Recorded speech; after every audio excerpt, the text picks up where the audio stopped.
With over 1 million EVs that have been registered at RTOs in 2022 and the number only scaling up, we're definitely seeing the growth of EV adoption pick up in the country. Pinnacle Industries, which owns the startup EKA Mobility, is one of the players as well that is going to roll out its own electric buses, and that is betting big on this space in leading automotive seating, interiors and specialty vehicles as well in Madhya Pradesh. Joining in right now is Dr. Sudhir Mehta. He's the founder and chairman, PIL and EKA Mobility. Thank you so much for taking time out and joining in. So let's just begin then with this electric bus that the company has launched, EKA E9. I understand that it's stylish as well as sturdy. Tell us a little bit more about the capacity. What are the markets as well that you're targeting for this? Sure. So first of all, thank you for this opportunity. We are really at the threshold of what is going to be an amazing revolution on electric vehicles in India. To set the perspective, the market has been shifting to electric, and especially for commercial vehicles, buses, and light commercial vehicles, this shift will be even faster. Our EKA bus is made in India. It's fully designed in India. It's fully manufactured in India. It's tested in India for the last 1.5 years. We now have all the requisite homologations, and soon we'll be starting production at our facility at Pithampur in Madhya Pradesh. Okay, that sounds fairly exciting. Give us a sense as well then how India stands when it comes to making India really a global manufacturing hub. Do you see that, as you said, that the bus has been completely manufactured in the country, that there has been a lot of headway as well been given by the government, and that the landscape looks fairly promising? Absolutely. Let me start with the big picture. EVs and the automotive industry overall is the largest manufacturing sector in the country. It accounts for almost 45% of manufacturing industry. And the change that we are now seeing is actually the single biggest shift in manufacturing to be seen in the last, I would say, almost 100 years. What it basically means is that 30 to 50% of the automotive industry will move to electric vehicles. Just to give you a perspective, this year already, by the number of vehicle tenders floated in India, we will become larger than the European market. So that's the size of the transition which is taking place. We will surpass Europe this year. So just Europe will manufacture about 4,000 electric buses. Already this year in India, there are tenders out for about 10,000 electric buses, which have to be produced in the next couple of years. So that's really a very big change which is taking place in our country. So I just wanted to understand then, from the company's standpoint, are there any supply chain issues that you're currently facing, and how is the company dealing with that? Sure. For any industry which undergoes a change of this magnitude, obviously there will be challenges.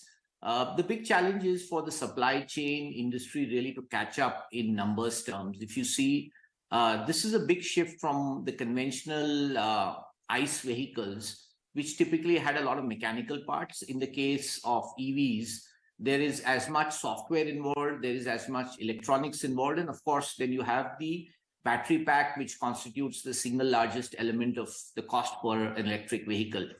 In the case of the Indian market, for mechanical components, we have a very mature ecosystem. For electrical components, this is only now evolving because the numbers are only starting to come in now, and the component industry is now gearing up for that.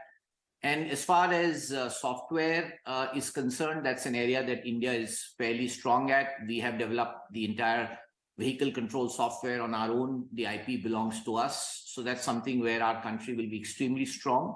The biggest challenge actually is going to be in the area of batteries, because cells are not really manufactured in India. We have to depend on imports. But this is also something which is likely to change in the next 1 to 2 years, as many companies are now in the process of setting up plants for cell production, which will mean local supply of cells. All right, local supply of cells, and that would be a huge booster shot for for India and, to counter some of these supply chain issues. Just going down the line, the estimates, I mean, I know you've been giving us numbers as well. While we are looking at the Indian electric vehicle financing market growing, when it comes to financing or lending, though, there seem to be a lot of concerns in terms of, the divide between those who are selling buses and those who finance them. Can you just walk us through what needs to be done on this front? You're absolutely right. For the EV ecosystem to evolve, we are going to need a mature financing infrastructure. For conventional vehicles and especially commercial vehicles, almost 100% of vehicles are financed. Now, we can break this into two categories of buyers. First is the government, which to a great extent is one of the major buyers for electric buses, given that the STUs and others are buying these products. In the cases of the government, most of the tenders today are being rolled out on what is called the GCC model, which is where the OEM has not only to give the bus to the State Transport Corporation on a per kilometer basis, but also has to maintain it for a long period of time. For this to be effective, we need the entry of large financial institutions which bring in green capital at lower cost, because none of the automotive companies eventually will have the balance sheets to take this on their own books. Products have to be manufactured normally by one entity and then they are financed by another entity. So for the government, the entry of these institutions is very much needed.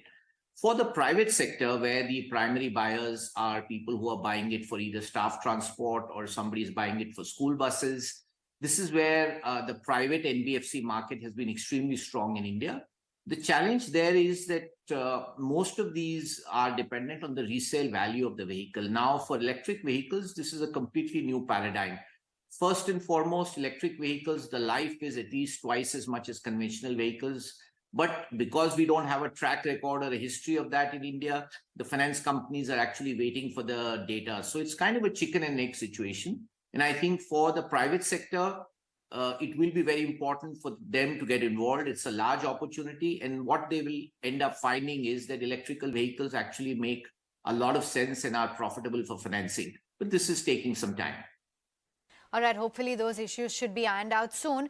But EKA Mobility as well recently had recently announced that collaboration with Shuzlan Energy India, which is an infrastructure provider, charging infrastructure provider. Walk us through what this brings to the table for the company. Are there any more partnerships or deals that the company is looking at? Yes, absolutely. Our name, as it suggests, EKA, is actually coming together. And this is reflected very much in the ethos and thinking of the company.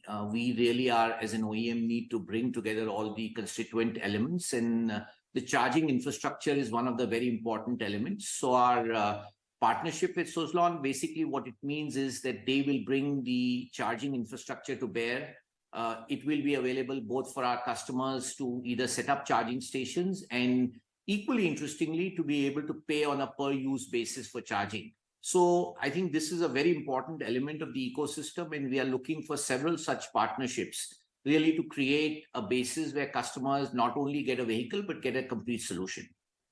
Okay, fair enough.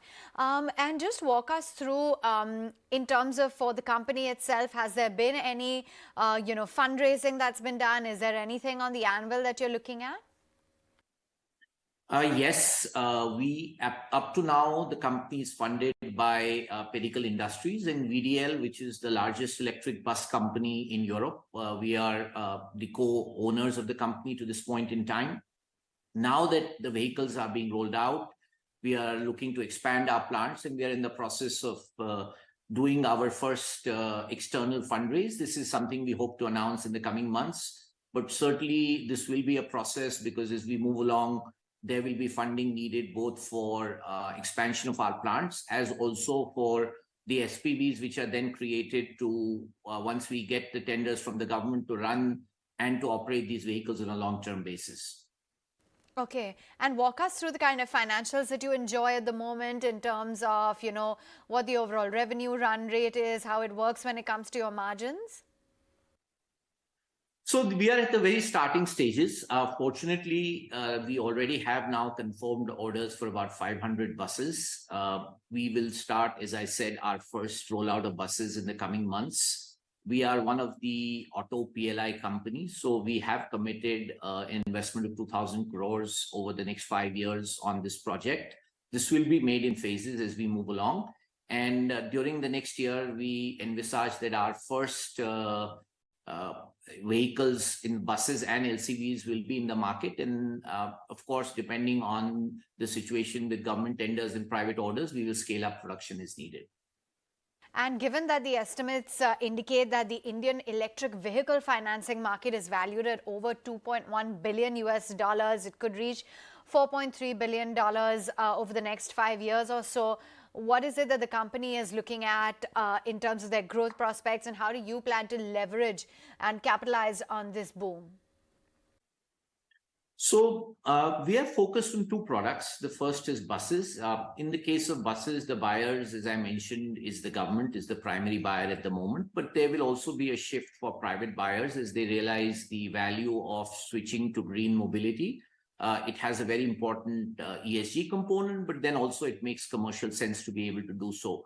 The two segments there that we are focused on is for staff transportation and school buses. And both of these are segments that will start to shift towards electric mobility.